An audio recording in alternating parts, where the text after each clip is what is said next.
Section 3.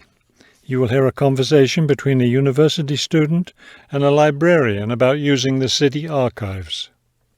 First, you have some time to look at questions 21 to 24 on page 7.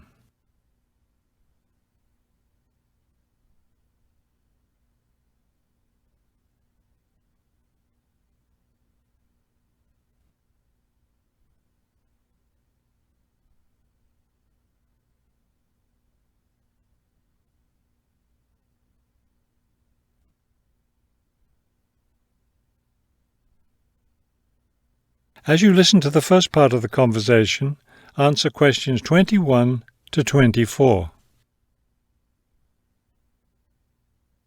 Hello.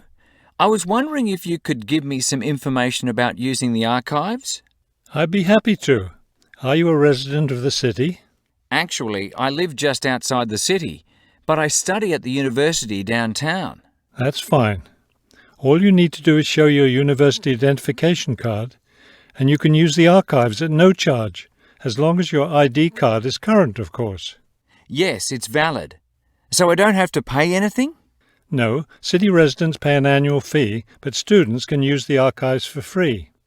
Everyone else needs to get special permission from the director, but that doesn't apply to you, of course. Oh, good. I was also wondering about the schedule. I have classes every day, Monday through Friday, and I also have a part-time job, so I could really only use the archives on weekends. That's not a problem at all. We're open all weekend. Actually, the only day we're closed is Monday, so you can come any day, Tuesday through Sunday. Are you open in the evenings? Yes, we're open from 9:30 in the morning until 8:30 in the evening. That will fit my schedule well. Before you hear the rest of the conversation, you have some time to look at questions 25 to 30 on page 8.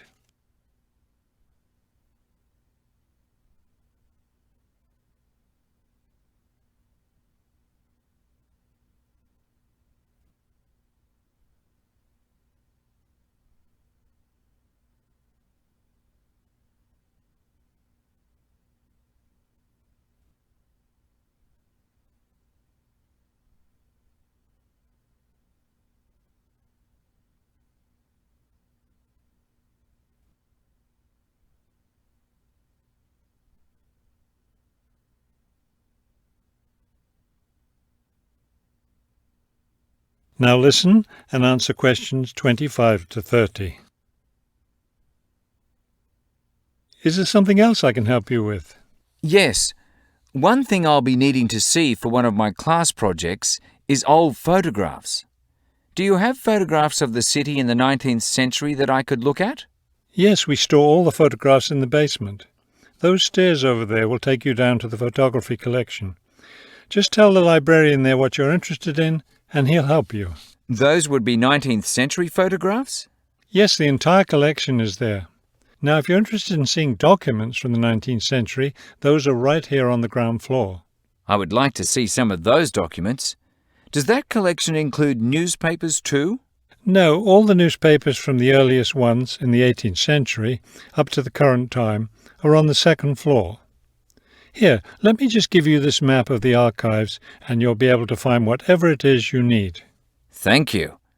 Oh, I see you have a whole room devoted to maps. Yes, on the third floor. That's great, because one thing I need to do is look at how the city has developed over time.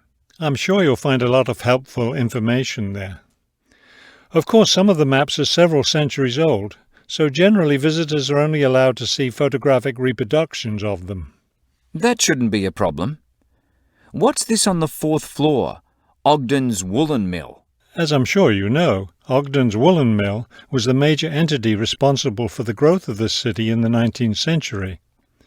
The Ogden heirs gave money for the archives to devote an entire floor to information about the history of the mill. Will I be able to find information about the Ogden family there? Photographs, personal papers, things like that? Probably the family photographs are stored downstairs in the photography collection. The personal papers would be on the 5th floor, where we keep all the personal papers of famous residents of our city. Thank you so much for your help. I'll be able to do a lot of my research here.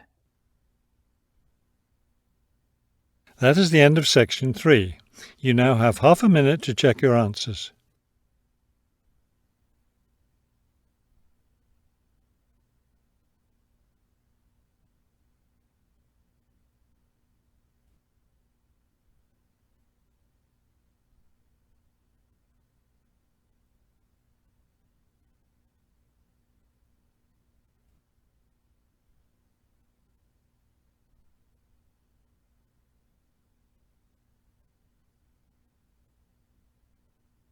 Now turn to section 4 on page 8.